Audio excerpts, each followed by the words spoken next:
As nearly 7 million people in the San Francisco Bay Area are staying inside, tens of thousands of homeless residents are being told to seek shelter. Housing advocates, meanwhile, fear that an outbreak of coronavirus in homeless populations as shelters across the country scramble to increase capacity and maintain social distance. Joining us now, the president of the Boston Healthcare for the Homeless program, James O'Connell, and the director of the Government Accountability Office's Homeland Security and Justice team, Chris Curry. He testified in the coronavirus hearing on Capitol Hill. Gentlemen, thanks to both of you. I want to jump right into our viewers' questions. James, one concern this viewer says that everybody has and is being overlooked is the homeless. They have no access to any health care, and they can spread the virus across states and across the country faster than people can afford regular health care. What are we doing to help the homeless get help medically, food, and shelter? That's from Lewis from Maine.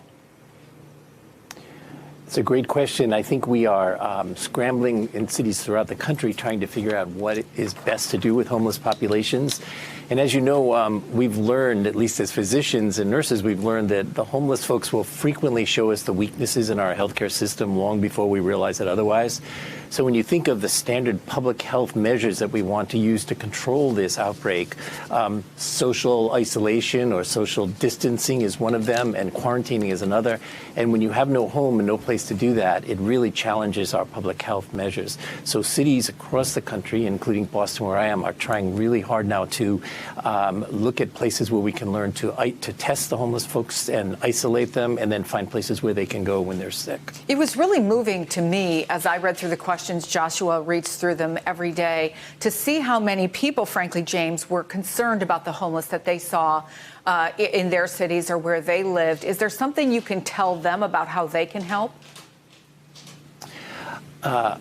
I think, first of all, we can help by realizing that these are our poorer citizens who are going to be at risk for this virus, not because of their socioeconomic situation, but because we only have shelters for them. And, in most cities, Boston included, we have shelters with 100 or 200 or 500 people.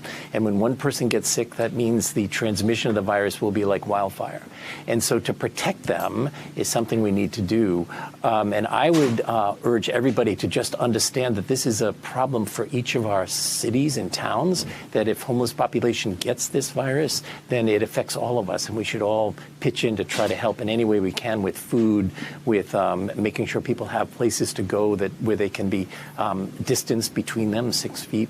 And then I think each city has sort of an obligation to make sure we have a place when people are sick where they can go and be cared for. Hey there, I'm Chris Hayes from MSNBC. Thanks for watching MSNBC on YouTube. If you want to keep up to date with the videos we're putting out, you can click subscribe just below me, or click over on this list to see lots of other great videos.